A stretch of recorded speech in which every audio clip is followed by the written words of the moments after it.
Unmute பண்ணி எனக்கு சொல்ல சொல்ல திரும்ப சொல்லுங்க. ஓம் அஜ்ஞானதிமிராந்தஸ்ய ஓம் அஜ்ஞானதிமிராந்தஸ்ய ज्ञानतिमिरान्धस्य ஞானாஞ்சனசலாக்கயா ज्ञानाञ्जनशलाकया சக்ஷுர் येन चक्षुरुन्मीलितं चक्षुरुन्मीलितं येन येन தஸ்மை ஸ்ரீ குரவே நமः. तस्मै तस्मै श्रीगुरुवे श्रीगुरुवे नमः। नमः।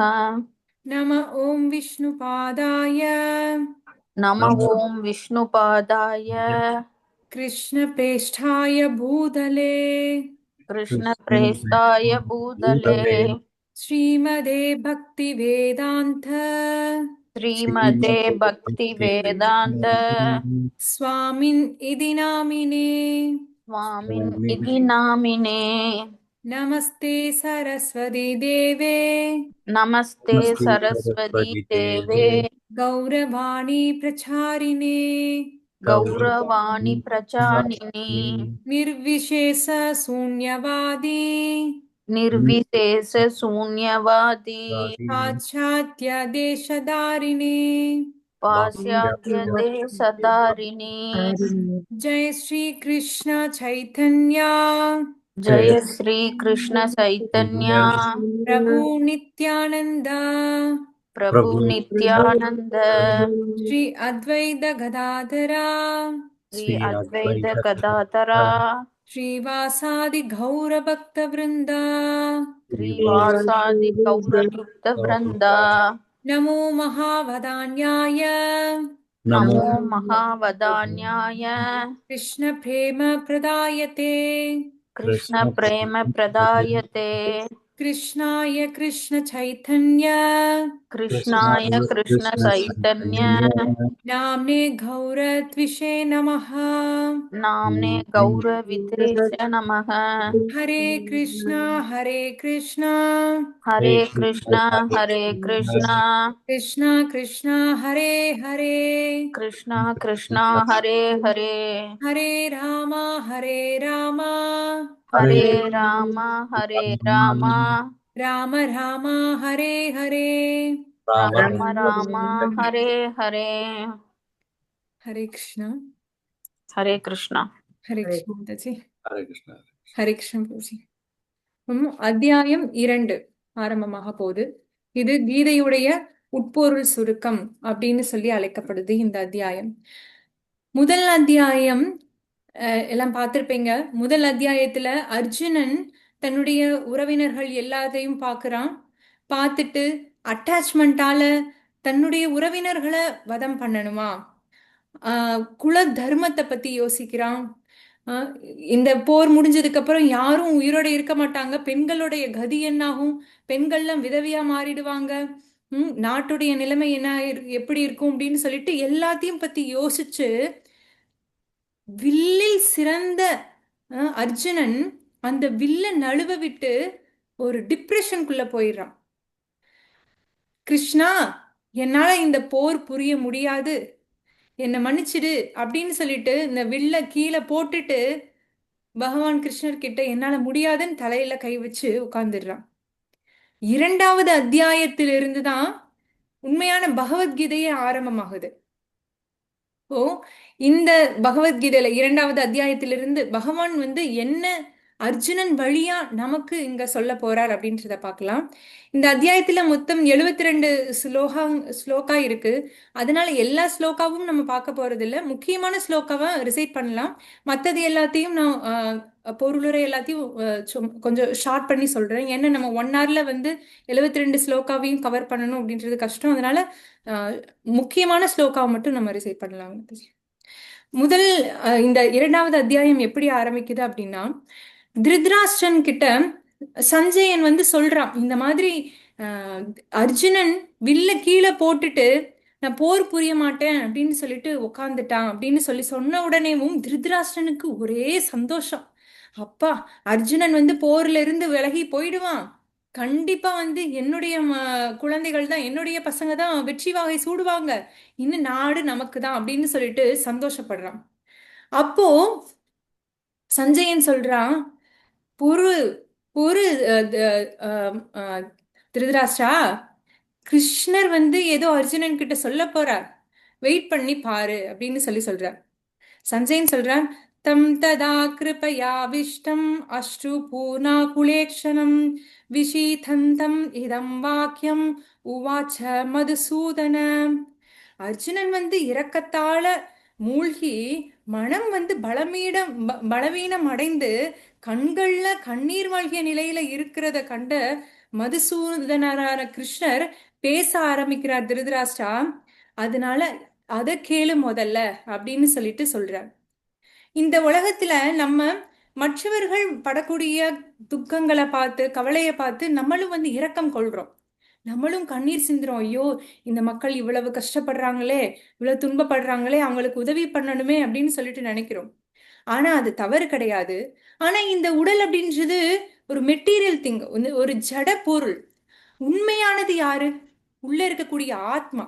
அந்த ஆத்மாவை பத்தி நம்ம கவலைப்படணும். இப்போ ஒரு மனிதன் தண்ணியில மூழ்கிறான் அப்படின்னு சொன்னா, அவன் போட்டிருக்க சட்டை தண்ணியில நனையுதே அப்படின்னு இறக்கப்படுறதா உண்மையான இரக்கம்? அந்த மனிதன் உள்ள தண்ணிக்குள்ள மூழ்கிறான், அவன் உயிர் போயிடுமே அப்படின்னு நினைக்கிறது தானே உண்மையான இரக்கம். இப்போ ஆத்மாவை பத்தி நம்ம சிந்திக்கணும். வெறும் உடல் அளவுல நம்ம எல்லாத்தையும் வெளிப்புற அளவுல நம்ம சிந்திக்கிறோம். உள்ள இருக்கக்கூடிய ஆத்மாவுக்கு உதவணும், அந்த ஆத்மாவை காப்பாற்றணும். அந்த ஆத்மா இப்படி இந்த ஜட உலகத்துல மாட்டி இப்படி கஷ்டப்படுதே அப்படின்னு நினைக்கணும். அதுதான் உண்மையான இரக்கம் அப்படின்னு பகவான் சொல்றார்.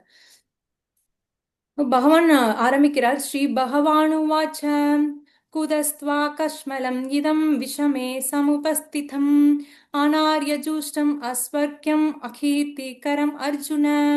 பகவான் சொல்றார், அர்ஜுனா, இந்த மாதிரி களங்கங்கள் எப்படி உன்கிட்ட வந்தது? வாழ்க்கையுடைய முக்கியத்துவம், மனித வாழ்க்கையுடைய முக்கியத்துவம் என்ன அப்படின்றது உனக்கு தெரியலையா? நீ எப்பேற்பட்ட வில்லாளி, எவ்வளவு சிறந்தவன் நீ. ஆனா எப்படி இந்த கருமி மாதிரி இந்த மாதிரி வெறும் உடல் அளவுல சிந்திக்க ஆரம்பிச்ச? இந்த மாதிரி கலகங்கள் எப்படி உனக்கு வந்தது? இது கோழைத்தனம் அர்ஜுனா. போர்ல இருந்து நான் விலகிடுவேன், போரை விட்டு நான் போறேன் அப்படின்னு சொல்றது ஒரு சத்திரியனுக்கு அழகா? சத்திரியனானவன் போர்ல நிமிர்ந்து நின்னு போரிட வேணாமா? அதை விட்டுட்டு இப்படி கண்ணீர் மல்கி நான் போர் புரிய மாட்டேன் அப்படின்னு சொல்றியே அப்படின்னு கிருஷ்ணர் சொல்றார். இங்க இந்த ஸ்லோக்கால நீங்க பாத்தீங்கன்னா ஆரம்பிக்கிறது எப்படி ஆரம்பிக்குது? ஸ்ரீ பகவானு வாச்ச அப்படின்னு இந்த பகவத்கீதையில 4 பேர் தான் பேசியிருப்பாங்க. ஒன்னு திருதராஷ்டிரன், இரண்டாவது சஞ்சயன், மூன்றாவது அர்ஜுனன், நான்காவது கிருஷ்ணர். இதுல வேதவியாசர் எழுதும் போது இவங்க எல்லார் பேரையும் எழுதும் போது அர்ஜுன வாச்ச, சஞ்சய் வாச்ச, திருதராஷ்டிர வாச்ச இப்படின்னு தான் எழுதினார். ஆனா கிருஷ்ணர் பேசும்போது மட்டும் கிருஷ்ண வாச்சன்னு எழுதாம பகவான் வாச்சன்னு எழுதினார்.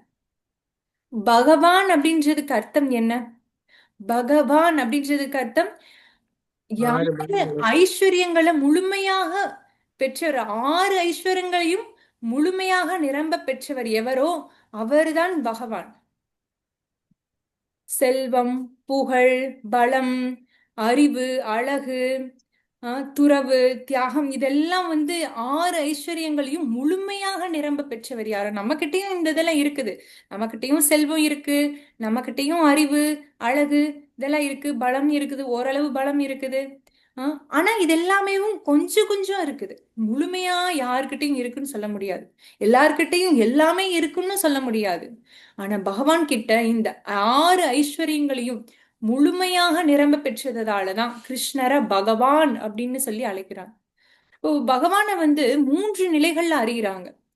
ஒண்ணு பரமாத்மா, பகவான், பிரம்மன். பிரம்மன், பரமாத்மா, பகவான் அப்படின்ற 3 நிலைகள்ல இறைவனை அறிகிறாங்க. இப்போ இந்த பிரம்மன் நிலையை அறியக்கூடியவர்கள் ஆரம்ப நிலையில இருக்கக்கூடிய பக்தர்கள்னு அழைக்கப்படுது. இரண்டாவது பரமாத்மா நிலையில இறைவன் அறியக்கூடியவர்கள் 2ஆம் நிலையில இருக்கக்கூடியவர்கள். முதன்மையான நிலையில இருக்கக்கூடியவர்கள் பகவான அறிஞ்சவர்கள். பகவானுக்கு ரூபம் இருக்குது, பகவானுக்குன்னு தனி உலகம் இருக்குது, லோகம் இருக்குது, வைகுண்ட லோகம் இருக்குது அப்படின்னு பகவானுடைய உருவத்தை வழிபாடு செய்யக்கூடியவர்கள், அவர்கள் தான் பக்தர்கள். இப்ப இது எப்படி கம்பேர் பண்றாங்க அப்படின்னு சொன்னா சூரியனை எடுத்துக்கிறாங்க. சூரியன்ல 3 நிலை இருக்குது.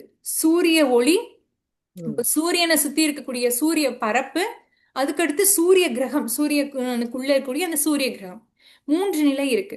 அப்போ இந்த சூரிய ஒளியை மட்டும் தெரிஞ்சுக்க கூடியவர்கள் ஆரம்ப நிலையில இருக்கக்கூடியவர்கள். இப்ப சூரியனை சுத்தி ஒரு இருக்குது, சூரியனை சுத்தி அந்த வெளிச்சம் இருக்குது அப்படின்னு சொல்லி அந்த வட்டத்தை தெரிஞ்சுக்க கூடியவர்கள் வந்து 2ஆம் நிலையில இருக்கக்கூடியவங்க. அந்த சூரியனை பத்தியே முழுசா அந்த சூரிய கிரகத்தை பத்தியே தெரிஞ்சுக்க கூடியவர்கள் முதன்மையானவர்கள். அது மாதிரிதான் பகவான் இறைவனுடைய ரூப வழிபாடு செய்யக்கூடிய பக்தர்கள் சிறந்தவர்களா வந்து இங்க கருதப்படுறாங்க.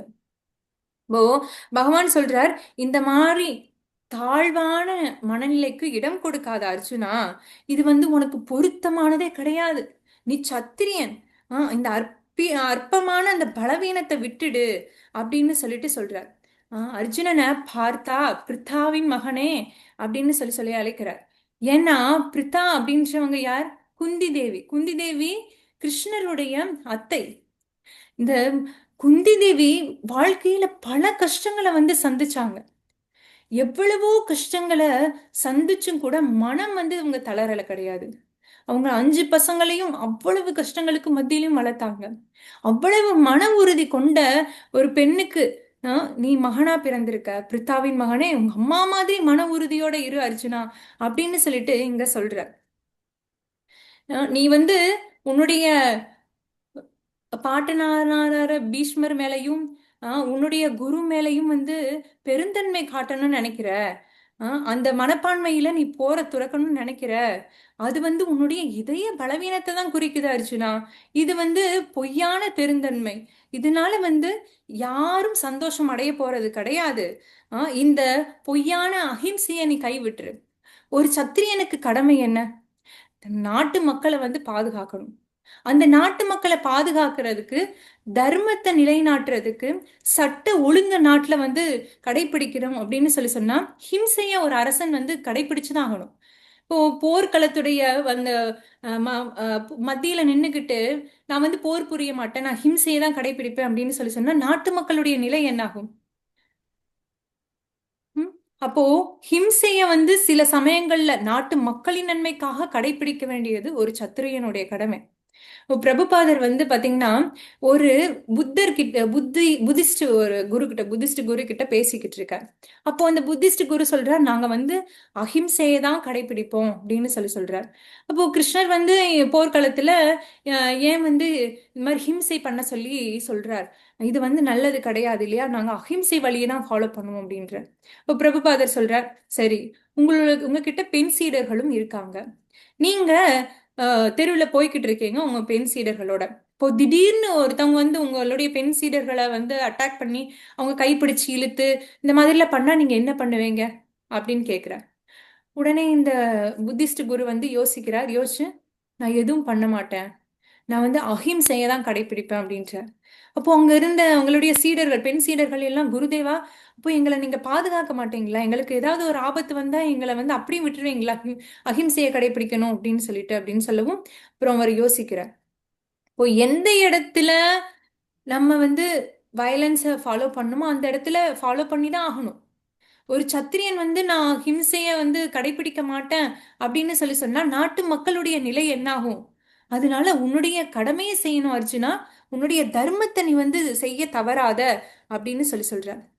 இப்போ அர்ஜுனன் சொல்றார், அர்ஜுனவாச்ச கதம் பீஷ்மம் அகம் சங்கே துரோணம் ச மதுசூதன இஷுபி பிரதியோத்யாமி பூஹார்வா அரிசூதன.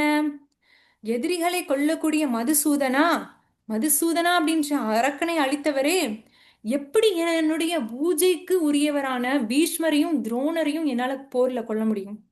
நீ உன்னுடைய பாட்டனார்களை வந்து கொல்ல முடியுமா? எப்படி வந்து இவர்களை கொல்ல சொல்லி நீ சொல்ற?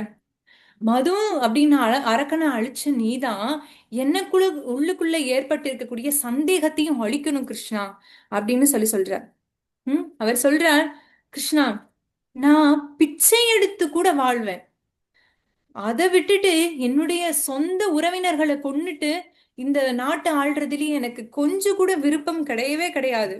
நான் இந்த போர்ல கொல்லப்பட்டாலும் கூட பரவாயில்லை, ஆனா என்னுடைய சொந்த உறவினர்களை கொன்னுட்டு ரத்த கரை படிஞ்ச இந்த செல்வத்தை நான் எப்படி அனுபவிக்க முடியும் கிருஷ்ணா?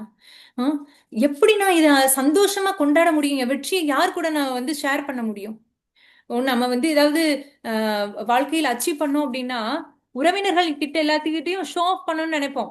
பத்தியா, நான் வந்து இவ்வளோ வாங்கியிருக்கேன், அவ்வளோ வாங்கியிருக்கேன், என் பையன் வந்து இவ்வளோ மார்க் வாங்கியிருக்கான், அவ்வளோ மார்க் வாங்கியிருக்கான், நம்ம சந்தோஷத்தை ஷேர் பண்ணுவோம். எல்லார்கிட்டயும் வந்து பெருமையா பேசிப்போம். ஆனா என்னுடைய சொந்தக்காரங்க எல்லாம் இறந்ததுக்கு அப்புறம் நான் யார்கிட்ட போய் காமிக்க முடியும்? யார் கூட இந்த சந்தோஷத்தை பகிர முடியும்? ஆஹ் இந்த ரத்த கரை படிஞ்ச இந்த ஆஹ் ஆஹ் செல்வத்தை நான் அனுபவிக்கணுமா? அதுக்கு நான் பிச்சை எடுத்தே வாழ்றேன் கிருஷ்ணா அப்படின்னு சொல்லிட்டு வெறும் பௌதீக ரீதியா வந்து அவன் சிந்திக்க ஆரம்பிக்கிறான் அர்ஜுனன். ஓ, எனக்கு வந்து அவங்க இந்த போருடைய முடிவு எனக்கு என்னன்னு தெரியாது. யாரு வெற்றி வகை சூடுவாங்கன்னு தெரியாது. அவங்க வெளில போறாங்களா இல்ல நாங்க வெளில போறோமா அப்படின்னு சொல்லி தெரியாது. ஆனா ஒருவேளை நாங்க வெற்றி வகை சூடிட்டோம்னா கண்டிப்பா இந்த நாட்டை சந்தோஷமா ஆள முடியாது அப்படின்றது மட்டும் எனக்கு நல்லா தெரியுது கிருஷ்ணா. அதனால இந்த பாவத்தை நான் செய்ய விரும்பல அப்படின்ற. ஓ, தன்னுடைய தர்மம் வந்து இப்போ அவருக்கு பாவமா வந்து தென்படுது.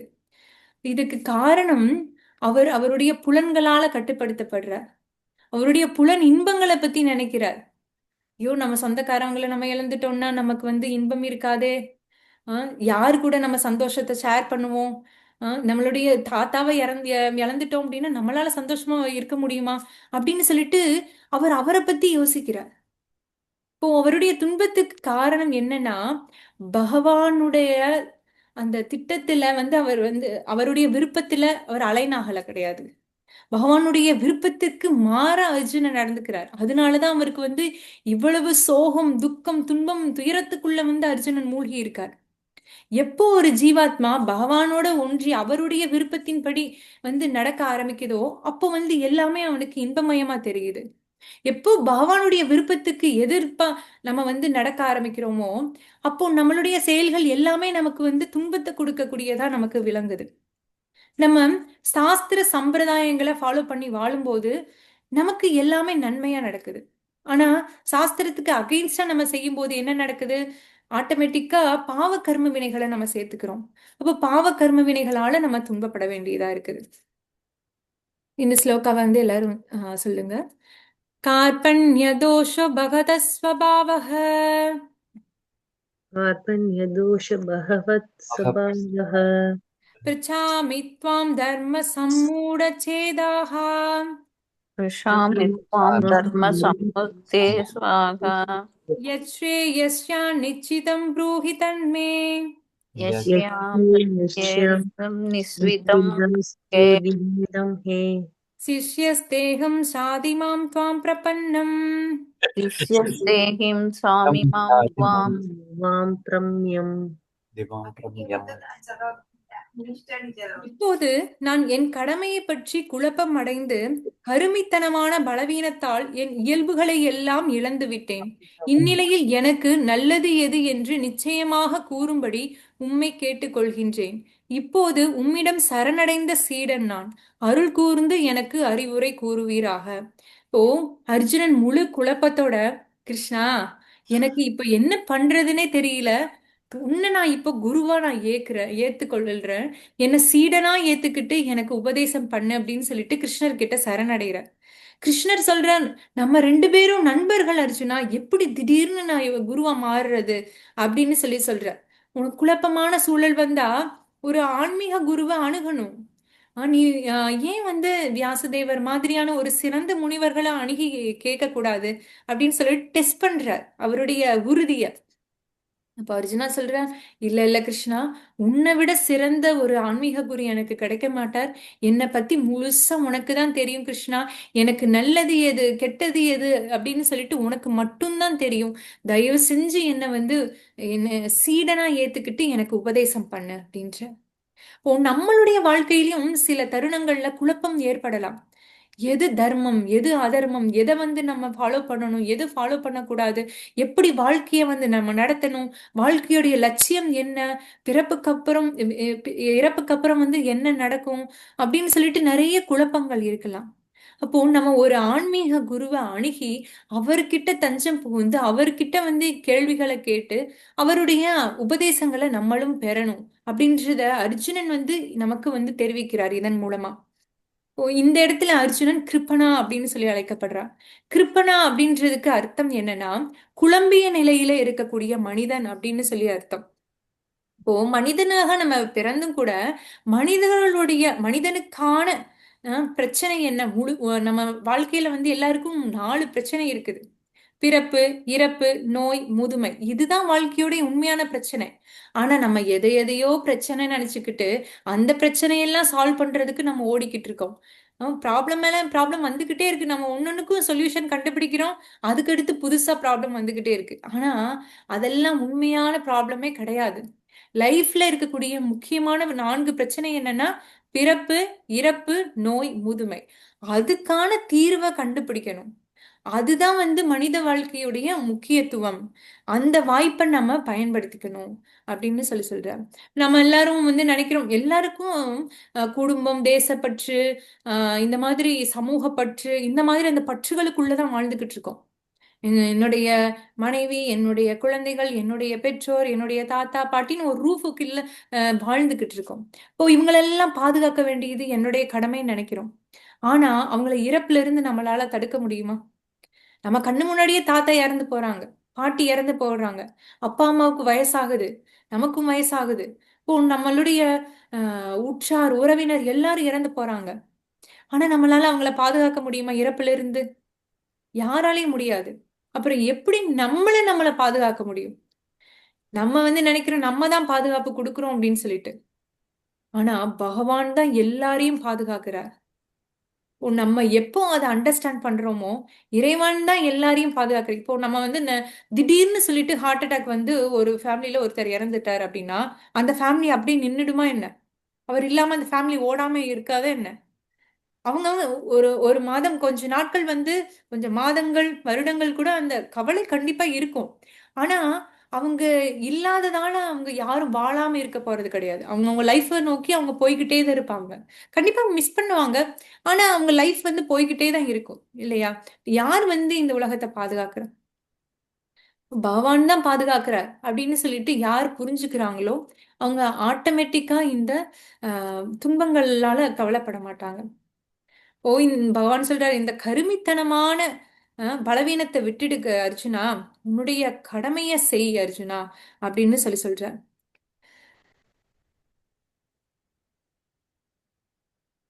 முதல்ல நம்ம தெரிஞ்சுக்க வேண்டிய விஷயம் என்ன அப்படின்னா நம்ம யார் அப்படின்றதுதான். நம்ம இந்த உடலா, இல்ல உள்ள இருக்கக்கூடிய ஆத்மாவா, இல்ல மனமா, யாரு நம்ம? முதல்ல நம்ம யார் அப்படின்னு சொல்லிட்டு நம்ம தெரிஞ்சுக்கணும். டாக்டர் ஹாரி மேன்சன் வந்து சொல்றார் நம்மளுடைய உடம்பு பாத்தீங்கன்னா கால்சியம், பொட்டாசியம், அயன் இந்த மாதிரி கெமிக்கலால தான் ஆயிருக்கு. நம்மளுடைய உடலுடைய மதிப்பு என்ன தெரியுமா? 110 ரூபா தான் அப்படின்னு சொல்லி சொல்றார். வெறும் 110 ரூபா தான் நம்ம இந்த உடலுடைய வேல்யூவாம். ஆனா நம்ம வெறும் அந்த 110 ரூபா இருக்கக்கூடிய கெமிக்கலா நம்ம இந்த உடலா நம்ம? இப்போ நம்ம யார் அப்படின்றத தெரிஞ்சுக்கணும். இப்போ அர்ஜுனன் உடல் அளவுல சிந்திக்கிறதாலதான் தாத்தா, என்னுடைய குரு, என்னுடைய அண்ணன், தம்பி அப்படின்னு சொல்லிட்டு உடல் அளவுல சிந்திக்கிறதாலதான் அவனுக்கு வந்து இந்த துன்பம் ஏற்பட்டது. இப்ப பார்க்கலாம் பகவான் என்ன சொல்றாரு. தேஹினோஸ்மின் யதா தேஹே देहिनोऽस्मिन् यदा यद्देहे देहे கௌமாரம் யவ்வனம் ஜரா कौमारं यौवनं जरा ததா தேகாந்தர பிராப்தேர் तदा तदा देहान्तरप्राप्तिर् தீரஸ்தத்ர ந முஹ்யதி. धीरस्तत्र नाम्यति யாராவது இந்த டிரான்ஸ்லேஷன் ரீட் பண்றீங்க மாதாஜி? தேகத்தை உடையவனின் உடல் சிறு வயது, இளமை, முதுமை என்று கடந்து செல்வதைப் போல ஆத்மா மரணத்தின் போது வேறு உடல்களுக்கு மாற்றம் அடைகிறது. நிதான புத்தியுடையோர் இது போன்ற மாற்றத்தால் திகைப்பதில்லை. தேங்க்யூ மாதாஜி. ஓம், இந்த ஆத்மா க்ஷணத்துக்கு க்ஷணம் வந்து உடலை மாத்திக்கிட்டே இருக்கு. முதல்ல தாயுடைய கருவுல ஒரு சின்ன பட்டாணி சைஸ்ல தான் வந்து இந்த கரு உருவாகுது. அந்த கரு வளர்ந்து வளர்ந்து வளர்ந்து ஒரு முழுமையான குழந்தையா மாறுது. அப்புறம் தாயுடைய கர்ப்பத்திலிருந்து வெளியே வந்து அந்த குழந்தை வளர ஆரம்பிக்குது. குழந்தை வந்து ஒரு பையனா வளர்றான். அந்த பையன் வந்து இளைஞனா வளர்றான். இளைஞன் அப்படியேவும் ஒரு நடுத்தர வயதுடையவனா ஆகிறான். அதுக்கடுத்து முதுமை, அதுக்கடுத்து நோய் வந்து இறந்து போயிடுறான். இப்படி வந்து ஆத்மா க்ஷணத்துக்கு க்ஷணம் வந்து உடலை மாத்திக்கிட்டே இருக்கு. சயின்டிபிக்கலாவும் கூட ப்ரூவ் ஆயிருக்கு. நம்மளுடைய உடல் வந்து க்ஷணத்துக்கு க்ஷணம் மாறிக்கிட்டே இருக்கு அப்படின்றதுக்கு. அப்போ இந்த எப்படியும் வந்து ஆம், பீஷ்ம பிதாமகர், துரோணாச்சாரியார் இறந்துதான் போறாங்க. அவங்களுக்கு ரொம்ப வயசாயிருச்சு ஆச்சுன்னா அந்த ஆத்மா உடலை மாத்திக்கிட்டே தான் இருக்கும். அவங்க வந்து உடல் கிடையாது. ஒருவேளை பீஷ்மர் இறந்து போனாலும் அவர் வந்து ஸ்வர்க லோகத்தையோ இல்ல ஆன்மீக லோகத்தையோ இல்லைன்னா அவருடைய புண்ணிய கர்மத்துக்கு ஏத்த மாதிரி வேற உடலையோ அடைவார். அவர் வந்து இறந்து போறது கிடையாது. வெறும் உடலுக்கு தான் அழிவு இருக்கு. நம்ம இந்த உடலே கிடையாது. உள்ள இருக்கக்கூடிய ஆத்மா தான் நாம. ஆ? இந்த ஆத்மா உள்ள இருக்க போய் தான் நம்ம வந்து இந்த உடல் இயங்குது. இப்போ நம்ம உடல்ல நினைச்சோம் அப்படின்னா எதுக்காக நம்ம டெட் பாடி அப்படின்னு சொல்றோம்? டெட் பாடி அப்படின்னு எதுக்கு வார்த்தை வருது? அந்த கண்ணு இருக்குது, காது இருக்குது, எல்லாமே அப்படியே தானே இருக்கு அந்த டெட் பாடியிலயும். எதுக்காக அந்த டெட் பாடின்னு சொல்றோம்? ஏன்னா அந்த ஏன்னா உயிர் ஆஹ் அந்த உடல்ல இருக்கக்கூடிய உயிர் நீங்கிருச்சு. அதனாலதான் நம்ம வந்து அது இறந்து போன உடல் அப்படின்னு சொல்றோம். இப்போ யார் உண்மையானவர்கள்? அந்த ஆத்மா இருக்க போய் தான் அந்த உடல் வந்து இயங்குனது. அந்த ஆத்மா இல்லாதப்போ அந்த உடல் வெறும் டெட் பாடியா தான் மாறிடுச்சு. அதுக்கடுத்து இந்த உடலால பயன் கிடையாது. இப்போ நம்ம அந்த ஆத்மான்றத புரிஞ்சுக்க அர்ஜுனா. இந்த வெறும் உடல் அளவுல நீ நினைக்காத. ம்? நீ தீரனை போல சிந்தி அர்ஜுனா அப்படின்னு சொல்றார். இதே மாதிரி பாத்தீங்கன்னா இந்த ஆத்மாவுடைய சிறப்பு என்னன்னா, நஜாயத்தே மிரியத்தே வா கதாச்சின் நாயம் பூத்வா பவிதா வா ந பூயः அஜோ நித்ய சாஸ்வதோயம் புராணோ ந ஹன்யதே ஹன்யமானே ஷரீரே. அவன் சொல்றார் இந்த ஆத்மா வந்து அழிவற்றது. இந்த ஆத்மாவை நீராலோ நெருப்பாலோ எந்த ஒரு ஆயுதத்தாலையும் அழிக்கவே முடியாது. இது எப்போ பிறந்ததுன்னு இது யாருக்கும் தெரியாது. ஆத்மா வந்து எப்போ உருவானது அப்படின்றது யாராலையும் ட்ரேஸ் பண்ண முடியாது. ரொம்ப ரொம்ப பழமையானவன் இந்த ஆத்மா. எப்படி பகவான் வந்து நித்தியமானவரோ அது மாதிரி இந்த ஆத்மாவும் நித்தியமானது. ம் இது வந்து ரொம்ப ரொம்ப பழமையான ஒண்ணு இந்த ஆத்மா. ஓ அந்த ஆத்மாவை பத்தி நீ கவலையே பட வேணாம். ஆத்மாவுக்கு அழிவுன்றதே கிடையாது அர்ஜுனா அப்படின்னு சொல்றார். நம்ம எல்லாம் பாத்தீங்கன்னா ஆத்மாக்கள். ஆனா பகவான் வந்து பரமாத்மா. பகவான் கிட்ட இருந்து நம்ம உருவானவர்கள். ம் ஆனா பகவானுக்கும் நமக்கும் வித்தியாசம் இருக்குது. பகவான் வந்து நெருப்பு போன்றவர். நம்ம எல்லாம் அந்த நெருப்புல இருந்து வெளிவரக்கூடிய அந்த கங்கு மாதிரி இருக்கக்கூடியவங்க. நெருப்புக்கு என்ன தன்மை இருக்கோ அதே தன்மை வந்து இந்த கங்குக்கும் இருக்கு. கங்கும் வந்து சுடும். கங்கு வந்து ட்ரெஸ்ல பட்டது அப்படின்னு சொன்னா அது வந்து ஓட்டை போடும். ஒரு ஒரு பர்டிகுலர் அளவு அந்த கங்குக்கு வந்து நெருப்போட தன்மை இருக்கும். ஆனா நெருப்புக்கு இருக்கக்கூடிய அதே முழுமையான ஆற்றல் வந்து கங்குக்கு இருக்கா? நெருப்பால ஒட்டு மொத்தத்தையும் சுட்டெரிக்க முடியும் அந்த அளவு இல்ல. அது மாதிரிதான் பகவான் வந்து விபு. நம்ம எல்லாம் அணு. இதுதான் நம்மளை வேறுபடுத்துது. ஒரு ஜீவாத்மா எப்பயும் கடவுளாக மாறிட முடியாது. பகவானுக்கு என்ன தன்மை இருக்கோ அதே தன்மை சிறிதளவு இந்த ஜீவாத்மாவுக்கு இருக்கு. ஜீவாத்மா வந்து நித்தியமானது. இங்க பாத்தீங்கன்னா நிறைய ஆயுதங்கள் இருக்குது. நம்ம நம்ம இப்போ இருக்கக்கூடிய கலியுகம் வந்து டீக்ரேடட் ஆனது. இப்ப நம்ம வந்து வெறும் அணு ஆயுதம் தான் இருக்குது. ஆனா அந்த காலத்துல பாத்தீங்கன்னா நீரால வந்து ஆயுதம் இருந்திருக்கு, நெருப்பால ஆயுதம் இருந்திருக்கு, காற்றால ஆயுதம் இருந்திருக்கு, மின்னல் கொண்டு ஆயுதம் இருந்திருக்கு, நிறைய இந்த மாதிரி ஆயுதங்கள் இருந்தது. ஆனா எந்த ஒரு ஆயுதத்தாலையுமேவும் இந்த ஜீவாத்மா வந்து அழிக்கப்படவே முடியாதது. ஏன்னா ஜீவாத்மா வந்து நித்தியமான ஒண்ணு அப்படின்னு சொல்லிட்டு சொல்லப்படுது. உம் இந்த ஜீவாத்மா இந்த உடலுக்குள்ள வரும்போது 6 விதமான மாற்றத்தை வந்து சந்திக்குது. பிறக்கிறான், அதுக்கடுத்து வளர்றான், வளர்ந்து அதுக்கடுத்து ரீப்ரொடியூஸ் பண்றாங்க, குழந்தைகளை பெற்றாங்க. அதுக்கடுத்து என்ன ஆகுது? சில காலம் வாழ்றான். அதுக்கடுத்து முதுமை அடைய ஆரம்பிக்குது. அதுக்கடுத்து எனர்ஜியை லாஸ் பண்ணி கொஞ்சம் கொஞ்சமாவும் மரணத்தை வந்து நோக்கி போறான். இப்படி இறந்துடுறான். இந்த மாதிரி 6 விதமான மாற்றங்களுக்கு வந்து இந்த உடல் வந்து உட்படுது. இந்த ஜீவாத்மா இருக்க போய் தான் அந்த உடல் மாற்றம் அப்படின்றது ஏற்படுது. இந்த உடலுக்கு மட்டும்தான் மாற்றம் ஏற்படுதே தவிர்த்து ஆத்மாவுக்கு எந்த ஒரு மாற்றமும் ஏற்படுறது கிடையாது. வாசன்சி ஜிர்ணானி யதா விஹாய वासञ्चीर्णविद्याय நவாணி கிருத்தி நரோபராணி நவானி கிருத்த நரோபராணி ததா ஷரீராணி விஹாய ஜூர்ணான் ததா சரீராணி விகாய சூர்ணானி யன்யானி சம்யாதி நவானி தேஹி. யன்யானி சயாதி நவானி தேஹி. பழைய ஆடைகளை புறக்கணித்து புதிய ஆடைகளை ஒருவன் அணிவதை போன்றே பழைய உபயோகமற்ற உடல்களை நீக்கி புதிய உடல்களை ஆத்மா ஏற்கின்றது. இப்ப பாத்தீங்கன்னா நம்மளுடைய இந்த உடல் வந்து பயனற்றி போகும்போது, இந்த ஆத்மாவுக்கு எப்பொழுது இந்த உடல் பயனற்று போகுதோ அப்போ நம்ம இந்த உடலை விட்டுட்டு புது உடலை தேடி போகும். இப்ப நம்ம Dress கிழிஞ்சிருச்சு அப்படின்னு சொன்னா கிழிஞ்சு போன ட்ரெஸ்ஸை நம்ம போட்டுக்கிட்டே இருப்போமா? அதை தூக்கி போட்டு புது ட்ரெஸ்ஸை போடுவோம். அதே மாதிரிதான் ஆத்மாவுக்கு எப்போ இந்த உடல் பயனற்று போகுதோ, அதோடைய கர்ம வினைகளை தொடர முடியாம போகுதோ, அந்த சமயம் இந்த ஆத்மா இந்த உடலை நீக்கிட்டு வேற ஒரு உடலை தேடி போகுது. நம்ம Dress சேஞ்ச் பண்ற மாதிரி ஆத்மாவும் ட்ரெஸ்ஸை வந்து சேஞ்ச் பண்ணுது அப்படின்னு சொல்றாங்க. ஆனா இந்த உலகத்துல நம்ம வந்து அதீத அக்கறை காட்டுறது எதுக்கு? நம்மளுடைய ட்ரெஸ்ஸுக்கு தான், வெளிப்புறத்துக்கு தான், நம்ம உடலுக்கு தான் வந்து எல்லாரும் அதீத அக்கறை காட்டுறோம். உள்ளுக்குள்ள இருக்கக்கூடிய ஆத்மாவை பத்தி யாரும் சிந்திக்கிறதே கிடையாது. ஒரு அம்மா வந்து ஒரு கூண்டு வாங்கினாங்களா, கூண்டுக்குள்ள கிளி வாங்கியிருக்காங்க. ஆனா அந்த அம்மா வெறும் கூண்டை மட்டும் தொடச்சு தொடச்சு தொடச்சு எடுக்கிறது, அந்த கூண்டை பராமரிக்கிறது, இதை மட்டும் தான் பண்ணிட்டு இருந்திருக்காங்க. உள்ள வாங்கின கிளிய பத்தி மறந்துடுறாங்க. அந்த கிளிக்கு உணவு கொடுக்கல, நீர் கொடுக்கல, எதுவும் கொடுக்கல. கடைசியில அந்த கிளி இறந்து போச்சு. அந்த கூண்டுனால என்ன பலன்? கிளியே இறந்து போச்சு. வெறும் கூண்டை மட்டும் அலங்காரம் பண்ணி என்ன பலன்? அது மாதிரிதான் நம்ம வெறும் உடலை தான் பேணி பாதுகாக்கிறதுக்கு அதிகமா முயற்சி பண்றோம். நிறைய யோகா பண்றோம், எக்ஸசைஸ் பண்றோம், நிறைய புரோட்டீனா சாப்பிடணும், அதுல எந்த ஃபுட்டு எந்த ஃப்ரூட்ல என்ன சத்து இருக்கு அப்படின்னு பார்த்து பார்த்து குழந்தைகளுக்கு நம்ம கொடுக்குறோம். ஆனா உள்ள இருக்கக்கூடிய ஆத்மாவை பத்தி நம்ம சிந்திக்கிறதே கிடையாது. இப்போ அந்த ஆத்மாவுக்கு உணவு என்ன, அந்த ஆத்மாவை எப்படி பராமரிக்கிறது, அந்த ஆத்மாவுடைய கதி என்ன ஆகும் அப்படின்னு சொல்லிட்டு அதை பத்தி நம்ம சிந்திக்கிறதே கிடையாது.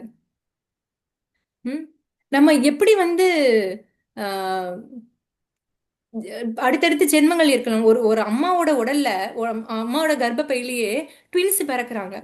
2 பேரும் பாக்குறதுக்கு ஒரே மாதிரிதான் இருக்காங்க. ஆனா அவங்களுடைய கர்மா வந்து வேற மாதிரி இருக்கு. அவங்களுடைய நடத்தை வந்து ஒரே மாதிரி இருக்கிறது கிடையாது. 2 பேரோட லைஃப் ஸ்டைலும் ஒரே மாதிரி இருக்கிறது கிடையாது. ஏன் 2 பேரும் ஒரே அம்மா வயித்துல தான் பிறந்தாங்க, ஒரே நேரத்துல தான் பிறந்தாங்க, பாக்குறதுக்கும் ஒரே மாதிரி தான் இருக்காங்க. ஆனா அவங்களுடைய நடத்தை வந்து ஒரே மாதிரி இல்ல, அவங்க வாழ்க்கையும் ஒரே மாதிரி இல்ல. ஏன் அப்படின்னு சொன்னா அவங்களுடைய கர்ம வினைதான். அப்போ இந்த ஆத்மா உடலை எப்படி மாத்துது? கர்ம வினைக்கு ஏத்த மாதிரி மாத்துது. அப்போ நமக்கு அடுத்த Dress எப்படி சூஸ் பண்ணப்படுது அப்படின்னு சொன்னா நம்ம எந்த மாதிரியான கர்ம வினை செஞ்சிருக்கோமோ அதன் அடிப்படையில நம்மளுடைய அடுத்த உடல் வந்து சூஸ் பண்ணப்படுது. இப்போ நம்ம கர்மாவை பேஸ் பண்ணி தான் இருக்குது அப்படின்னு சொல்லப்படுது. இது நம்ம பார்த்தது ஆன்மாவை எந்த ஆயுதத்தாலும். இதை யாராவது ரீட் பண்றீங்களா? டிரான்ஸ்லேஷன். ஆன்மாவை எந்த ஆயுதத்தாலும் துண்டு துண்டாக வெட்ட முடியாது, நெருப்பால் எரிக்க முடியாது, தண்ணீரால் ஈரப்படுத்த முடியாது, காற்றினால் உலர்த்த முடியாது. இந்த தனிப்பட்ட ஆன்மா உடைக்க முடியாதது மற்றும் கரையாதது, மேலும் எரிக்கப்படவோ அல்லது உலரவோ முடியாது. அவர் நித்தியமானவர், எங்கும் இருப்பவர், மாறாதவர், அசையாதவர் மற்றும் நித்தியமாக ஒரே மாதிரியானவர். அது நெக்ஸ்ட் படிக்கணுமா மாதாஜி? இந்த 23வது படிச்சு தேங்க்யூ மாதாஜி. இந்த ஆத்மாவுடைய தன்மை வந்து சொல்லப்படுது. எப்படி ஆத்மா வந்து துண்டு துண்டா வெட்டவும் முடியாது, நெருப்பால எரிக்கவும் முடியாது, தண்ணீரால நினைக்கவும் முடியாது, எதாலையும் எதுவுமே பண்ண முடியாது ஆத்மாவை. அப்போ ஆத்மா நித்தியமானது அசையாத ஒண்ணு அப்படின்னு சொல்லிட்டு இங்க பகவான் வந்து சொல்றார். இப்போ நம்ம வந்து நமக்கு நமக்கு உள்ளுக்குள்ள பாத்தீங்கன்னா நம்ம உடலுக்குள்ள நம்ம எத்தனை ஜென்மம் எடுத்தாலுமேவும் எந்த உடலுக்கு போனாலுமே பரமாத்மா நம்ம கூடவே வர்ற. இது வேதத்துல ஒரு கதையா சொல்லப்பட்டிருக்குது.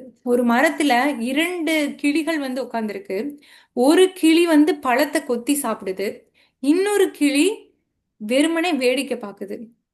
இதுல ஒரு கிளி எதுன்னா ஜீவாத்மா, இன்னொன்னு யாருன்னா பரமாத்மா.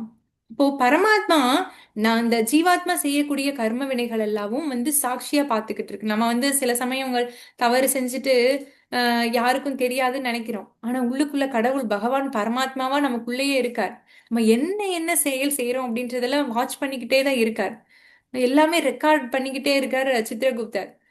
ஏன்னா பகவான் வந்து நமக்குள்ள பரமாத்மாவா இருந்து இன்ஃபர்மேஷன் கொடுத்துக்கிட்டே இருக்காரு. இந்த ஆத்மா இது பண்ணுது, இந்த ஆத்மா அந்த செயல் பண்ணுது அப்படின்றது இன்ஃபர்மேஷன் போய்கிட்டே தான் இருக்கும். நம்மளுடைய செயல்கள் கர்ம வினைகள்ல இருந்து நம்ம தப்பவே முடியாது. ம் இத வந்து இந்த ஜீவாத்மா உள்ள இருக்கக்கூடிய அந்த பரமாத்மாவை திரும்பி எப்ப பாக்குதோ அப்போ வந்து அந்த அந்த ரியலைசேஷன் வந்து அடைய ஆரம்பிக்கும். ஏன் வந்து நம்ம ஒரு கிளி வந்து கொத்தி சாப்பிடுது அப்படின்னு சொல்றோம் இல்லையா? அந்த மரத்துல காய்க்கக்கூடிய கனிகளை வந்து கொத்தி சாப்பிடுது. நம்மளுடைய கர்ம வினை அப்படின்ற ஒரு பழத்தை வந்து நம்ம அந்த கிளி ஜீவாத்மா வந்து கொத்தி சாப்பிடுது. பகவானும் நம்ம உடலுக்குள்ள தானே இருக்கார். ஏன் அவர் வந்து அஃபெக்ட் ஆகாம இருக்கார்? ஏன்னா இந்த ஜீவாத்மா மட்டும்தான் வந்து அனுபவிக்குது. இந்த ஜீவாத்மா தான் ஆசைப்படுது, எனக்கு இது வேணும், அது வேணும், இது நடக்கணும், அது நடக்கணும்னு ஆசைப்படுது. பகவான் பரமாத்மாவை இருந்து சாங்ஷன் பண்றார். அப்போ ஜீவாத்மா வந்து எல்லாத்தையும் அனுபவிக்குது. அப்போ அந்த ஜீவாத்மாவுக்கு மட்டும்தான் கர்மம் போய் சேருது. கர்ம வினைகளால அந்த ஜீவாத்மா போய் பாதிக்கப்படுது. இப்போ அந்த கர்ம வினைக்கு ஏத்த மாதிரி நமக்கு வந்து உடல் கிடைக்குது. ஆனா அந்த ஜீவாத்மா அழிஞ்சு போறது கிடையாது. இதுக்கு வந்து சயின்டிபிக்கல் ப்ரூஃப் வந்து சொல்லப்பட்டிருக்கு. இதுல வந்து இந்த ஸ்டீவன் அப்படின்றவர் வந்து ரிசர்ச் பண்ணியிருக்கார். மறுபிறவியை பத்தி ரிசர்ச் பண்ணியிருக்கார். அதுல பாத்தீங்கன்னா சுக்லா அப்படின்ற ஒரு பெண் வந்து அவங்களுடைய முந்தைய பிறவிய ஞாபகம் வச்சிருந்திருக்காங்க. அவங்க கரெக்டா அவங்களுடைய அந்த கிராமத்தின் பேரை பத்தி சொல்லியிருக்காங்க. அந்த கிராமத்துல அவங்களுடைய குடும்ப உறுப்பினர்களோட பேரை பத்தி சொல்லியிருக்காங்க. அவருடைய மச்சினர் பேரை சொல்லியிருக்காங்க. அவங்களுடைய பெட் நேமை பத்தியும் சொல்லியிருக்காங்க. எல்லாத்தையும் பெர்ஃபெக்டா வந்து சொல்லியிருக்காங்க. அந்த பெற்றோர்கள் வந்து அந்த இப்போ ரீசெண்டா இருக்கக்கூடிய அந்த குழந்தையுடைய பெற்றோர்கள் அந்த குழந்தைய அந்த கிராமத்துக்கு எடுத்துட்டு போய் எங்க உங்க வீடு எங்க அப்படின்னு சொல்லி காமிக்கும் போது அந்த குழந்தை அந்த வீட்டுக்கு போய் இதுதான் என் வீடு, இதுதான் என் மாமியாரு, இதுதான் என் மச்சினரு அப்படின்னு சொல்லிட்டு எல்லா உறவினர்களையும் வந்து அடையாளம் காட்டியிருக்கு. ஏன்னா அந்த ஜீவாத்மா போன ஜென்மத்துல இருந்த உடல் அந்த நினைவை வந்து அப்படியே அடுத்த ஜென்மத்துக்கு எடுத்துட்டு வந்திருந்திருக்கு. இப்போ இதே மாதிரி நிறைய 2000 கேசஸ் வந்து அவரு ரிசர்ச் பண்ணியிருக்காரு. நிறைய பேருக்கு வந்து அவங்களுடைய போன ஜென்மத்துடைய நினைவு வந்து இருந்திருக்கு. காரணம் என்னன்னா இந்த ஜீவாத்மா ஒரு உடல்ல இருந்து இன்னொரு உடலுக்கு மாறுறதுதான். இப்போ அந்த ஆத்மா அந்த ஜீவாத்மா அதோடைய நினைவை வந்து எடுத்துட்டு போயிருந்திருக்கு, போன ஜென்மத்துடைய நினைவை. ஆனா பகவான் ரொம்ப கருணையோட நமக்கு வந்து போன ஜென்மத்துடைய நினைவை கொடுக்கறது கிடையாது. இந்த ஜென்மத்திலேயே நிறைய பிரச்சனைகள் இருக்கு, இதுல போன ஜென்மத்துடைய அதெல்லாம் நமக்கு நினைவுல இருந்தா நமக்கு வந்து எந்த மாதிரி கதி இருக்கும் யோசிச்சு பாருங்க. இப்போ இதெல்லாம் ப்ரூஃப். நம்ம வந்து ஜீவாத்மா வந்து இறக்குறது கிடையாது, அது அடுத்த உடலை தேடிதான் போகுது அப்படின்றதுக்கான ப்ரூஃபா வந்து இதுல சொல்லப்பட்டு இருக்குது. நமக்கு வந்து 2 விதமான கடமைகள் வந்து இங்க சொல்லப்பட்டு இருக்குது. ஒண்ணு ஆன்மீக கடமை, இன்னொன்னு நம்மளுடைய ஜட உலகத்துக்கான கடமை, ஸ்வதர்மம். இப்போ ஆன்மீக தர்மம் ஸ்வதர்மம் அப்படின்னு 2 இருக்குது. இந்த ஸ்வதர்மம் அப்படின்றது என்னன்னா வர்ணாசிரம தர்மம். இது பகவானால நமக்கு விதிக்கப்பட்டது. நமக்கு குழந்தைகளுக்கு நம்ம செய்ய வேண்டிய கடமை, மனைவிக்கு கணவனுக்கு செய்ய வேண்டிய கடமை, உற்றார் உறவினருக்கு செய்ய வேண்டிய கடமை. 5 விதமான மனிதர்கள், 5 விதமான மக்களுக்கு வந்து நம்ம கடமைப்பட்டு இருக்கோம். ஒண்ணு பெற்றோர்கள், 2வது வந்து நம்மளை சுத்தி இருக்கக்கூடிய மற்ற உறவினர்கள், அடுத்து குருமார்கள். ஏன்னா ஆன்மீக குருக்கள் இவங்கதான் வந்து நமக்கு சரியான வழிகாட்டுதல் கொடுக்குறாங்க, ஆன்மீக பாதையை காண்பிக்கிறாங்க. அதே மாதிரி தேவர்கள், தேவர்களுடைய உதவி இல்லாம நம்மளால இந்த லோகத்துல வாழ முடியாது. அவங்கதான் மழை கொடுக்குறாங்க, நீர் கொடுக்குறாங்க, காற்று கொடுக்குறாங்க. அதே மாதிரி மற்ற உயிரினங்கள், பசு, நாய் இப்படின்னு சொல்லிட்டு சின்ன சின்ன உயிரினங்கள், விலங்குகள், இவங்க எல்லாமே நமக்கு வந்து உதவி புரியுறாங்க இந்த உலகத்துல வாழ்றதுக்கு. இப்போ இந்த 5 பேருக்கும் நம்ம கடமைப்பட்டிருக்கோம். அவங்களுக்கான கடமையை நம்ம வந்து செய்யணும். இது வந்து ஸ்வதர்மம் அப்படின்னு சொல்லிட்டு அழைக்கப்படுது. அதே மாதிரி நம்ம வெறும் ஸ்வதர்மத்தோட நிறுத்திடக்கூடாது. நம்மளுடைய கடமையை மட்டும் செஞ்சுக்கிட்டே இல்ல, என் குடும்பத்துக்கான கடமை, உற்றார் உறவினருக்கான கடமை, இது பண்ணா போதும் அப்படின்னு இருக்கக்கூடாது. ஆன்மீக கடமை அப்படின்னு ஒண்ணு இருக்கு. பகவானுக்கு நம்ம செய்ய வேண்டிய கடமை ஒண்ணு இருக்கு. பகவான் எதையுமே எதிர்பார்க்காம நமக்காக இந்த உலகத்தை படைச்சிருக்கார். ஆ, அந்த பகவானுக்கு நம்ம செய்ய வேண்டிய கடமை என்ன அப்படின்றத நம்ம தெரிஞ்சுக்கிட்டு பகவானுக்கு நம்ம அந்த கடமையை செய்யணும். இப்போ இதுதான் வந்து சகாம கர்மா அப்படின்னு சொல்லிட்டு அழைக்கப்படுது. எந்த ஒரு பலன்ல பற்றுதல் இல்லாம நம்ம செயல்களை செய்யறது தான் வந்து சகாம கர்மா, நிஷ்காம கர்மா அப்படின்னு சொல்லிட்டு, நிஷ்காம கர்மா அப்படின்னு சொல்லிட்டு அழைக்கப்படுது. இப்போ பகவான் அர்ஜுனன் கிட்ட சொல்ற, அர்ஜுனா, நீ வந்து உன் கடமைய செஞ்ச அப்படின்னு சொல்லி சொன்னா உனக்கு ஸ்வர்கலோகம், ஒரு ஆள் இறந்துட்ட, இந்த கடமையை செஞ்சு உன் போரை புரிஞ்சு இந்த போர்க்களத்துல இறந்து போயிட்ட அப்படின்னு சொன்னா கூடவும் ஒன்னு ஸ்வர்கலோகம் கிடைக்கும். ம் உனக்கு உன்னுடைய பேர் புகழ் இருக்கும். ஒருவேளை நீ வெற்றி வாகை சூடிட்ட அப்படின்னா இந்த நாட்டை ஆளுவ. ஆனா நீ போர் புரியாம உன் கடமையை செய்யாம நீ ஓடி போயிடுற அப்படின்னு சொல்லி சொன்னா என்ன இந்த கௌரவர்கள் பேசுவாங்க? அர்ஜுனன் வந்து ரொம்ப பரிதாபமான மனநிலை உடையவன், ரொம்ப கருணையானவன், அதனால வந்து விட்டு கொடுக்கறதுக்காக இந்த மாதிரி விட்டுட்டு பிக்ஷை எடுக்க போயிட்டான், விட்டு கொடுத்துட்டான் அப்படின்னு பேச மாட்டாங்க. உன்னை கோலை அப்படின்னு சொல்லுவாங்க, உன்னை நிந்திப்பாங்க, கடமையை செய்ய தவறியவன் அப்படின்னு சொல்லி சொல்லுவாங்க. எல்லாரும் இகழ்வாங்க அர்ஜுனா. உன்னை யாருமே வந்து புகழ்ந்து பேச மாட்டாங்க. உன்னுடைய பெருந்தன்மையை நினைச்சு யாரும் உன்னை புகழ மாட்டாங்க. இந்த மாதிரி ஒரு அவமானம் படுறதுக்கு நீ போர்க்களத்துல இறந்து கூட போயிடலாம் அர்ஜுனா. ஆஹ் இது வந்து உன்னுடைய நற்புகழுக்கு வந்து இழிவான ஒண்ணு. அர்ஜுனன் பாத்தீங்கன்னா சிவபெருமானையே வெற்றி வாகை சூடி அவர்கிட்ட பாஸ்து பதாஸ்திரத்தை வென்றார். ஆஹ் தேவர்களால வெல்ல முடியாத அசுரர்களை கூட வெற்றி வாகை சூடினார். அப்பேற்பட்ட அர்ஜுனன் நான் இன்னைக்கு போர் புரிய மாட்டேன், வெறும் இந்த உடல் அளவுல அவர் நினைச்சு சிந்திச்சுக்கிட்டு உடல் அளவுல மட்டும் வெளிப்புறத்த அளவுல இது பண்ணிட்டு நான் கடமையை செய்ய மாட்டேன் அப்படின்னு சொல்றது அவருடைய பேரு புகழுக்கு வந்து பங்கம் விளைவிக்கும். அதனால உன் கடமையை, உன்னுடைய ஸ்வதர்மம் என்னவோ, சத்திரிய தர்மம் என்னவோ அதை நீ செய்யணும் அப்படின்னு சொல்லிட்டு சொல்ற. நீ கண்டிப்பா வந்து போர்க்களத்துல பங்கு பெறுறதால பாவ விளைவுகளை அடைய மாட்டேன். ஒருவேளை போர்க்களத்துல யார் யார் இறக்குறாங்களோ அவங்கள கண்டிப்பா ஸ்வர்கலோகத்தை தான் அடைவாங்க. அது வந்து ஒரு நியதி. சொர்க்க இது போர்க்களத்துல வந்து இறக்கக்கூடியவர்கள், வீர மரணம் அடைந்தவர்கள் வந்து கண்டிப்பா ஸ்வர்க்கத்தை அடைவாங்கன்னு சொல்லிட்டு சொல்லப்பட்டிருக்கு. அதனால நீ கவலையே பட வேணாம் அர்ஜுனா, உன்னுடைய கடமையை நீ செய் அப்படின்னு சொல்லிட்டு சொல்றார். கர்மாணி ஏவாதிகாரஸ்தே कर्माणि कर्माण्येवाधिकरास्ते மா பலேஷு கதாச்சன मा मा फलेषु कदाचन மா கர்மா ஃபலஹேதுர்பூர் मा मा कर्मा कर्मा फलते மா தே சங்கோஸ்தவ கர்மணி. मा ते संगे स्वकर्मणि டிரான்ஸ்லேஷன் ரீட் பண்றீங்களா முத்துஜி?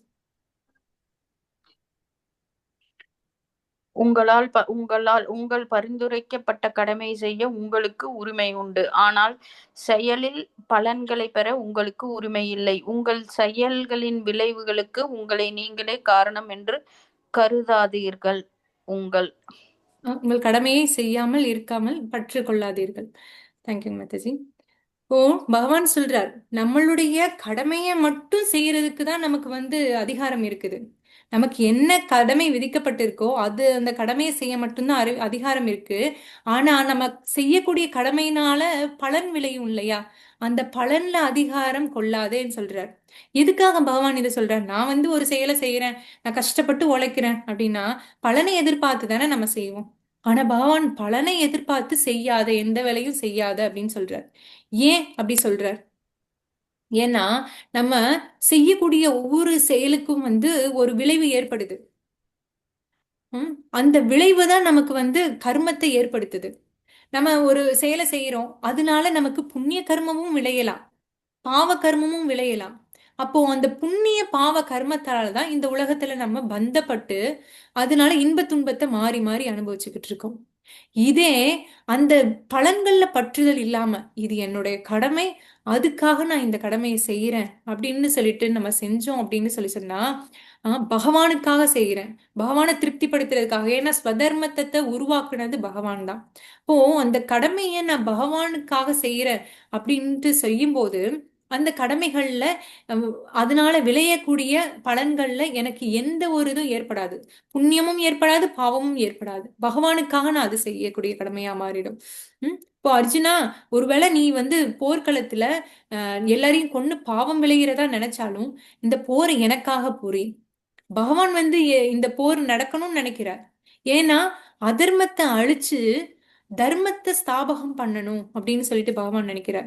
இது வெறும் பாண்டவர்களுக்கும் கௌரவர்களுக்கும் ரெண்டு குடும்ப உறுப்பினர்களுக்கு இடையில நடக்கக்கூடிய போர் கிடையாது. உலகத்துல இருக்கக்கூடிய எல்லா அதர்மிகளும் ஆஹ் ஆஹ் பகவானுக்கு அகைன்ஸ்டா இருக்கக்கூடிய, இறைவனுக்கு அகைன்ஸ்டா இருக்கக்கூடிய எல்லாரும் துரியோதனன் பக்கத்துல இருக்காங்க. இப்போ நல்லவர்கள், கிருஷ்ணரை ஃபாலோ பண்ணக்கூடியவர்கள், நல்ல மனிதர்கள் எல்லாருமே அர்ஜுனன் பக்கம் இருக்காங்க. இப்போ இது அதர்மத்துக்கும் தர்மத்துக்கும் இடையில நடக்கக்கூடிய யுத்தம்.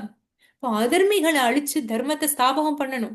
ஒருவேளை நீ பெண்கள் எல்லாம் பத்தி கவலைப்பட்டனா, எல்லா ஆண்களும் இறந்துட்டாங்கன்னா பெண்கள் எல்லாம் விதவையா மாறிடுவாங்க. இப்போ நாட்டு பெண்களுடைய நிலைமை என்ன ஆகும், அவங்களை யாரு பாதுகாக்கிறதுன்னு அப்படின்னு நீ கவலைப்படாத. இந்த துரியோதனன் பாரு, துரியோதனன் நாட்டு அரசி பாஞ்சாலி, பாஞ்சாலிக்கும் பாதுகாப்பு இல்லாத நிலையை ஏற்படுத்தினான். எல்லாருடைய மத்தியிலையும் அவங்களுடைய ஆடைய உருவி அவமானப்படுத்தணும்னு நினைச்சான். ஒரு அரசுக்கே பாதுகாப்பு இல்லாத ஒரு இடத்துல சாதாரண நாட்டு பெண்களுக்கு பாதுகாப்பு இருக்குமா என்ன? ஆனா யுதிஷ்டிரன் அரசனானா எல்லாருக்கும் கண்டிப்பா எல்லா பெண்களுக்கும் தன் தாயை பாதுகாக்கிற மாதிரி எல்லா பெண்களையும் பாதுகாப்பான். அதனால நீ அதை பத்தி எல்லாம் கவலைப்படாத அர்ஜுனா. உன்னுடைய கடமையை செய், பாவ விளைவுகளை பத்தி நீ கவலைப்படாத. எனக்காக அந்த கடமையை செய், பலன்களை எதிர்பார்க்காம அந்த கடமையை செய். வெற்றியோ இல்ல தோல்வியோ எதை பத்தியும் நீ சிந்திக்காத அர்ஜுனா. நம்மள கடமையை செய்யறதுக்கு மட்டும் செய். ஆனா அந்த கடமையை செய்யாமல் இருக்கிறதுக்கு பற்றுதல் கொள்ளாத. இந்த கடமையை நான் செய்ய மாட்டேன் அப்படின்னு சொல்லிட்டு மட்டும் நினைக்காத அர்ஜுனா அப்படின்னு சொல்றார் பகவான். दुरेन दुरेन है आवरं कर्म दुरेन हयावरं कर्म बुद्धियोगा धनञ्जय भक्तियो धनञ्जय बुद्धौ चरणम् अन्विच्छ बुद्धौ शरणम् कृपणा फलहेतव. டிரான்ஸ்லேஷன் யாராவது ரீட் பண்றீங்க? தனஞ்சயா, பக்தி தொண்டால் அருவருப்பான செயல் அனைத்தையும் வெகு தொலைவில் வைத்து அதை உணர்வில் இறைவனிடம் சரணடைவாயாக. தங்கள் உழைப்பின் பலன்களை அனுபவிக்க விரும்புவர்கள் கஞ்சர்கள். தேங்க்யூ மாதாஜி. இப்போ கஞ்சர்கள் அப்படின்றவங்க யார் அப்படின்னு சொல்றார் பகவான். தன்னுடைய செயல்களுடைய விளைவை தானே அனுபவிக்கணும்னு நினைக்கிறவங்க தான் கஞ்சர்கள். தான் செஞ்சு நானே நானே சம்பாதிப்பேன், நானே அனுபவிக்கணும், யாருக்கும் கொடுக்க மாட்டேன், ஒரு நயா பைசா கூட நான் யாருக்கும் கொடுக்க மாட்டேன்னு நினைப்பாங்க. அந்த மாதிரி தன்னுடைய பலனை தான் மட்டும் அனுபவிக்கணும்னு நினைச்சா அது கஞ்சத்தனம் அர்ஜுனா அப்படின்னு சொல்றார். இந்த கஞ்சர்கள் துருதர அதிர்ஷ்டம் அற்றவர்கள், துரதிருஷ்டசாலிகள் அப்படின்னு சொல்லிட்டு பகவான் சொல்றார். ஏன்னா அவனுடைய மனித சக்திய பகவானை திருப்திப்படுத்துறதுக்கு உபயோகப்படுத்தாம தன்னுடைய புலன்களை திருப்திப்படுத்துறதுக்காக மட்டுமே அவன் உபயோகப்படுத்துறான். அதனால அவன் ஒரு கஞ்சன், ஒரு கருமி. தன்னுடைய புலன்களை திருப்திப்படுத்தணும்னு நினைக்கக்கூடியவன் கருமி அப்படின்னு சொல்லிட்டு அழைக்கப்படுறான். प्रसादे सर्वदुःखानां प्रसादे सर्वदुःखानां हानिरस्योपजायते अनिरस्योपजायते प्रसन्नचेतसो हयासु प्रसन्नचेतसो हैवसु बुद्धिप्रयवदिष्ठते. बुद्धिप्रयवदिष्ठते டிரான்ஸ்லேஷன் ரீட் பண்றீங்க முத்தஜி? இவ்வாறு திருப்தி அடைந்த ஒருவருக்கு கிருஷ்ணர் உணர்வில் ஜடவாழ்வின் மும்மடங்கு துயரங்கள் இனி இல்லை. அத்தகைய திருப்தியான உணர்வில் ஒருவரின் புத்திசாலித்தனம் விரைவில் நன்கு நிறுவப்படும். தேங்க்யூ பிரபுஜி. இப்போ பார்த்தீங்கன்னா நம்ம கிருஷ்ண உணர்வுல நம்ம செயல்களை செஞ்சோம் அப்படின்னு சொல்லி சொன்னா, நம்மளுடைய சொந்த திருப்திக்காக செயல்களை செய்யாம பகவானுக்காக செயல்களை செஞ்சோம் அப்படின்னு சொல்லி சொன்னா நம்மளுடைய அனைத்து துயரங்களுமேவும் நீக்கப்படுது. ஏன்னா பகவானை திருப்திப்படுத்துறதுக்காக மட்டும் செயல்களை செய்யும் போது இப்போ நான் ஒரு காம்படிஷன்ல சேர்ந்துக்கிறேன் அப்படின்னா அதுல வின் பண்ணணும் அப்படின்னு தான் நான் நினைப்பேன். அப்போ நான் வின் பண்ணல அப்படின்னு சொல்லி சொன்னா எனக்கு மனம் உடைஞ்சு போயிடுவேன். உடனே ஒரு பெரிய துக்கத்துக்கு துன்பத்துக்கு ஆளாயிடுவேன். இதே இன்னொருத்தவங்களுக்காக ஏதோ ஸ்கூல் சொல்றாங்க, அதுக்காக நான் ஜாயின் பண்றேன், என் கடமை, என்ன ஸ்கூல்ல இருந்து செலக்ட் பண்ணி நீ இந்த காம்படிஷன்ல சேர்ந்துக்கோ அப்படின்னு சொல்லியிருக்காங்க, அதுக்காக நான் இது பண்றேன் அப்படின்னு சொல்லிட்டு நமக்கு சேர்ந்தோம் அப்படின்னு சொல்லி சொன்னா வெற்றி சூடுனாலும் சரி இல்ல தோல்வியற்றாலும் சரி எனக்கு அந்த கவலையே இருக்காது. ஓகே, நான் என்னோட பெஸ்ட்டை ட்ரை பண்ணேன், வெற்றி கிடைச்சதுன்னா என் அதிர்ஷ்டம், தோல்வி அடைஞ்சேன்னா எனக்கு தெரியாது அப்படின்ற ஒரு பற்றுதலற்ற நிலை தான் இருப்போம். அப்போ நம்ம பகவானுக்காக செயல்களை செய்யும் போது அந்த பலன்கள்ல வெற்றியோ இல்ல தோல்வியோ இப்போ நம்ம துக்கம் அடைய மாட்டோம். எல்லாம் பகவானுடைய விருப்பம். நான் பகவானுடைய விருப்பத்தின் பேர்ல இந்த செயலை செஞ்சேன், நான் வெற்றி சூடல, அதுவும் பகவானுடைய விருப்பம் தான் அப்படின்னு சொல்லிட்டு நமக்கு தோணும். இதுல பாத்தீங்கன்னா லைஃப்ல சக்சஸ்ஃபுல்லா இருக்கக்கூடிய பெரிய பிசினஸ் மேன் எப்படி கிருஷ்ண உணர்வுலையும் அவங்க சக்சஸ்ஃபுல்லா இருக்காங்கன்னு காமிக்கிறாங்க. இது ஃபோர்ட் கம்பெனி ஓனர் இருக்கார் இல்லையா, ஆல்ஃபர்ட் ஃபோர்டு. இவர் கிருஷ்ண பக்தர். இவருடைய தீட்சை பேரு பாத்தீங்கன்னா அம்பரீஷ் தாஸ். இவர் அவருடைய பிசினஸையும் நடத்துறார். நம்ம கிருஷ்ண பக்தனா இருக்கணும்னு எதையும் திறந்துட்டு சும்மா சிம்பிளான லைஃப் தான் வாழணும், கிருஷ்ண பக்தர்கள்லாம் இப்படிதான் இருக்கணும் அப்படின்றதுக்காக எல்லாத்தையும் துறந்துட்டு இது பண்ணல. அவருடைய பிசினஸையும் நல்லபடியா ரன் பண்ற, சக்சஸ்ஃபுல்லா இருக்கார். அதே சமயம் அவருடைய ஆன்மீக கடமைகளையும் சேர்த்து செய்யறார். பகவானுக்காக ஒரு பெரிய கோயிலையே கட்டுறார். மாயாப்பூர்ல பாத்தீங்கன்னா உலகத்திலேயே பெரிய ஒரு கோயிலை கட்டுறதுல பெரும் பங்களிப்பா கொடுத்திருக்கார் இவர் ஃபோர்டு. இப்போ இந்த மாதிரி பகவானுக்காக நம்ம செயல்களை செய்யும் போது ஆட்டோமேட்டிக்காவும் நம்மளுடைய புலன்கள் திருப்தி அடையுது. நமக்கு அந்த பலன்கள் பற்றுதல் இல்லாதப்போ எந்த ஒரு துக்கமும் துயரமும் நம்மள வாட்டி வதைக்கிறது கிடையாது. அம்பரீஷ் மகாராஜா பாத்தீங்கன்னா ஒரு மிகப்பெரிய அரசர் தான். அவர் மிக சிறந்த பக்தர், விஷ்ணு பக்தர். பகவான் அவருடைய பக்தியில மயங்கி சுதர்சன சக்கரத்தை அவருடைய நாட்டை பாதுகாக்கிறதுக்காக வச்சிருந்தார். இப்போ ஒரு முறை துர்வாச முனிவர் அங்க வந்திருக்கார். அன்னைக்கு ஏகாதசி முடிஞ்சு துவாதசி நாள்ல அம்பரீஷ் மகாராஜா முதல்ல சாதுக்களுக்கு உணவு கொடுத்துட்டு தான் அதுக்கடுத்து இவர் சாப்பிடக்கூடிய வழக்கம் கொண்டிருந்தார். ஆனா துர்வாச முனி இவரை சோதிக்கணும் அப்படின்றதுக்காகவே அந்த இடத்துல இவ நான் குளிச்சுட்டு வரேன்னு சொல்லிட்டு டிலே பண்ணிட்டார். துவாதசி அன்னைக்கு கரெக்டா அந்த டைம்ல பிரேக் பண்ணாதான் ஏகாதசியுடைய முழு பலனை அடைய முடியும். ஆனா அம்பரீஷ் மகாராஜா வெயிட் பண்றார் துர்வாச முனிக்காக. ஆனா அவர் வரவே கிடையாது. இப்போ என்ன பண்றார், அவருடைய அமைச்சர்கள் எல்லாமும் என்ன சொல்றாங்க, மகாராஜா நீங்க தண்ணி கூட குடிக்கல இல்லையா, தண்ணியை குடிச்சுக்கங்க, அப்போ உங்களுடைய விரதத்தை நீங்க முடிச்சதா அர்த்தமாயிடும். இப்போ நீங்க சாப்பிடாமயே இருந்திருப்பீங்க, துர்வாச முனிக்கு நீங்க அவமரியாதை பண்ண அது மாதிரியும் ஆயிடும் அப்படின்னு சொன்னாரு. சரின்னு சொல்லி தண்ணி குடிச்சு அவர் விரதத்தை முடிச்சிடுற. துர்வாச முனிக்கு தெரிய வருது, இப்போ என்ன விட்டுட்டு நீ எப்படி விரதத்தை முடியும், அவர் வேணும்னா தான் ரொம்ப லேட்டா வர, இந்த துவாதசி டைம்ல முடிஞ்சிட்டு லேட்டா வர்ற இவர்கிட்ட என்ன விட்டுட்டு நீ விரதத்தை முடிச்சிட்டல்ல, பிடி சாபத்தை அப்படின்னு சொல்லிட்டு சாபம் கொடுக்க போற. அப்போ பகவான் அவர் வச்சிருந்த அந்த பாதுகாப்புக்காக வச்சிருந்த சுதர்சன சக்கரம் இந்த துர்வாச முனிய துரத்த ஆரம்பிக்குது. துர்வாச முனிவர் எல்லா இடத்துக்கும் ஓடுறார்.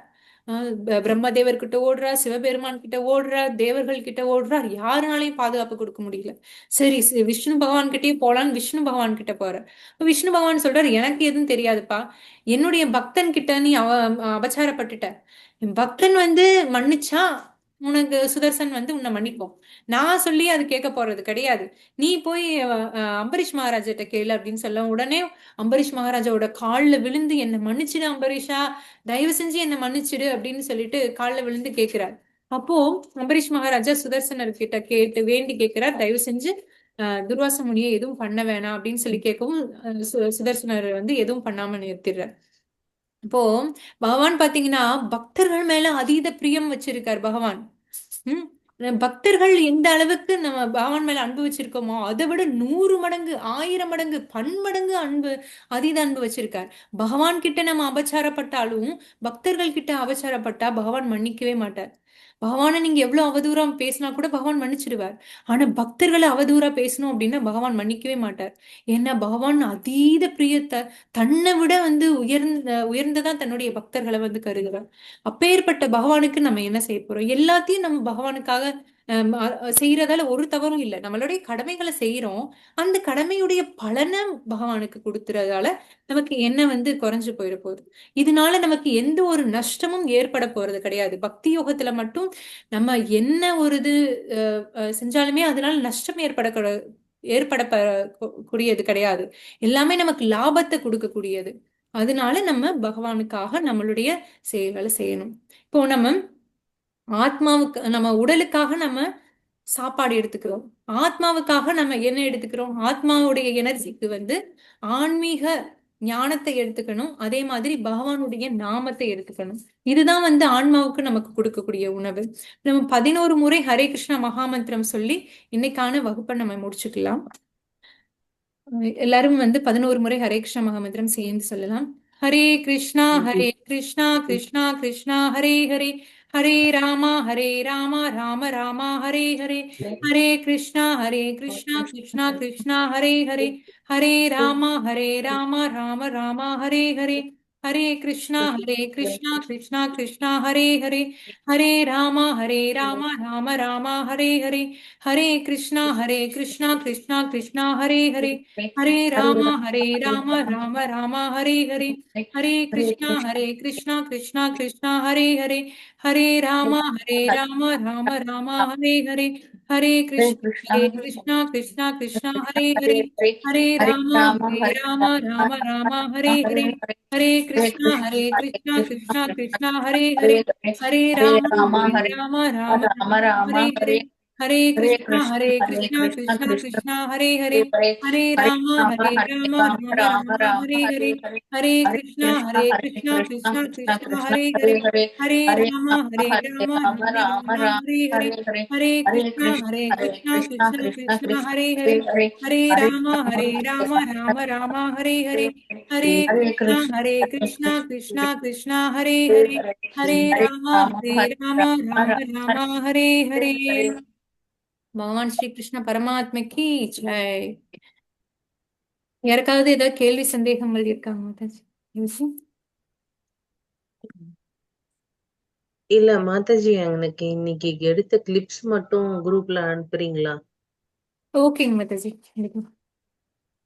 Okay, thanks Mataji. Thank you Mataji. வேற யாருக்கும் ஏதாவது கேள்வி சந்தேகங்கள் இருக்காங்க மாதாஜி? வனிதா மாதாஜி? ஒன்னும் இல்லைங்க, அப்படி ஒன்னும் இல்லைங்க. ஓகே மாதாஜி. எல்லாருக்கும் ரொம்ப நன்றி இன்னைக்கு கிளாஸ்ல ஜாயின் பண்ணதுக்கு.